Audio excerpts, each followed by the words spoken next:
मुसफ़ी खून जड़ी बूटी कंडियावी, जो आने वाला मौसम भी है सावन और भादों का, इस मौसम में एलर्जी के बहुत ज़्यादा पेशेंट आते हैं, बहुत ज़्यादा मेरे पास एलर्जी के पेशेंट आते हैं।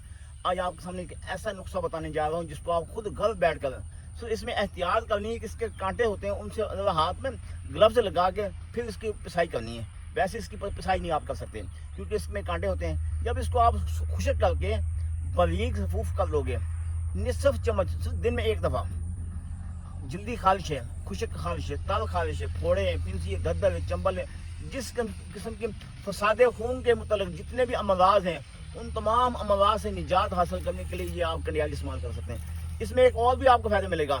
जिन लोगों का मजाज असाबी है, जिसमें दर्दें होती हैं, कमजोरी होती है, थकावट होती है, दिन को काम काज करता है, रात को उठने बैठने से कासर हो जाता है, हत्ता के मोहल्ले के डिस्पेंसर से या मेडिकल स्टोर से पेन किलर इंजेक्शन लगवाता है या कैप्सूल खाता है या टेबलेट सहारा लेता है, या उससे भी जान छूट जाएगी। कंडियाली के सफूफ को इस्तेमाल कर लें, रात को निसफ चम्मच चाय के साथ इस्तेमाल कर लें।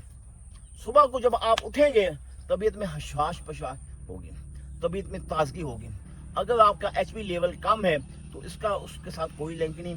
आप पहले एचपी लेवल पूरा करें फिर इसको इस्तेमाल करें। यकीन यानी ये कुदरत का तोहफा है, तोहफा। खून के मुतल्लिक, दर्दों के मुतल्लिक, पट्ठों की कमजोरी के मुतल्लिक बेहतरीन नुस्खा है। ऐसे नुस्खे जात इस्तेमाल करें। दुआ में याद रखिएगा। अल्लाह हाफ़िज़।